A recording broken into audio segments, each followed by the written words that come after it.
Hello friends, నేను ఈరోజు mutton biryani చేస్తున్నా.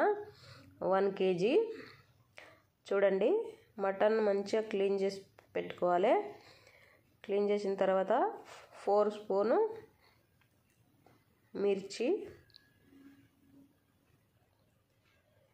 3 స్పూను సాల్ట్ వేసుకోవాలి. నేను 2 స్పూన్ వేసిన. తర్వాత అద్రక్ లసన్ల అల్లం వెల్లిపాయ పేస్ట్లు వేసిన 1 స్పూను. తర్వాత 3 స్పూను ధనియా పౌడర్ వేసుకోవాలి. 1 స్పూను జీరా పౌడర్ వేసుకోవాలి. 1/2 స్పూను పసుపు వేసుకోవాలి. 1 స్పూన్ గరం మసాలా వేసుకోవాలి. 3 స్పూన్స్ వేసుకోవాలి అల్లం వెల్లిపాయ పేస్ట్. 1 kg చూడండి. కొంచెం పుదీనా, కొంచెం కొత్తిమీర వేసుకోవాలి. 1/4 కిలో అంత పెరుగు వేసుకోవాలి.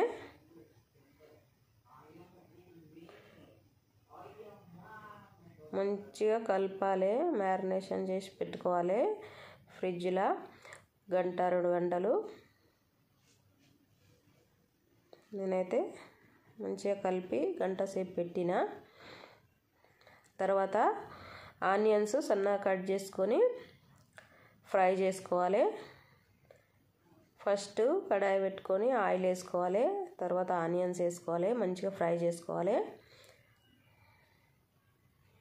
చూడండి, ఇట్లా ఫ్రై చేసుకొని తీసి పక్కకు పెట్టుకోవాలి. 1 kg మటన్కు 1 kg rice, basmati rice కడిగి 1 గంట ముందే నానబెట్టి పెట్టుకున్నా. ఇప్పుడు వేడి నీళ్ళు పెట్టుకోవాలి. నీళ్ళు వేడి చేసుకొని తర్వాత అది మసులుతున్నప్పుడు బిర్యానీ ఆకు, హోల్ గరం మసాలా వేసుకోవాలి. 1 kgకి సరిపడినంత. 2 స్పూన్స్ వేసుకోవాలి సాల్ట్. తర్వాత గీ వేసుకోవాలి 1 స్పూను. ఇది చూసుకోవాలి మనకు వాటరు సాల్ట్ సరిపోయిందా లేదా అని. కొంచెం ఉప్పగా ఉండాలి వాటర్ అయితే, అప్పుడు సరిపోయినట్టు. సరిపోకపోతే టేస్ట్ చూసి వేసుకోండి. తర్వాత నానబెట్టి పెట్టుకున్న రైస్ నీళ్ళు వంపేసి వేసుకోవాలి.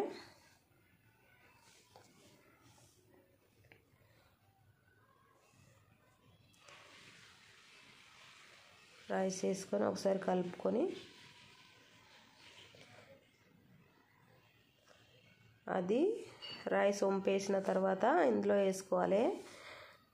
నేనైతే 90% ఉడికించిన. చూడండి,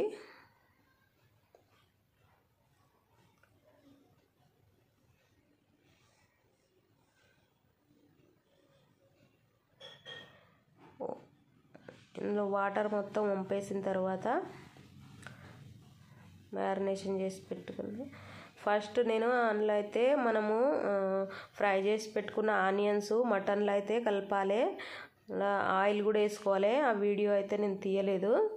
చూడండి, ఆనియన్ కొంచెం ఉంచుకొని పైనుంచి కూడా వేసుకోవాలి. తర్వాత పుదీనా, కొత్తిమీర కూడా వేసుకోవాలి పైనుంచి. సరిపడినంత ఆయిల్ అయితే వేసుకోవాలి. మ్యారినేషన్ చేసి పెట్టుకున్న మటన్లో ఫ్రై ఆనియన్స్ కూడా వేసుకొని కలుపుకోవాలి. చూడండి, గ్యాస్ పైన పెట్టుకొని 40 మినిట్స్ అయితే ఉంచాలి. 40 మినిట్స్ తర్వాత మంచిగా ఉడుకుతుంది మటను. తర్వాత గ్యాస్ ఆఫ్ చేసి చూడండి, చూస్తున్నా నేను.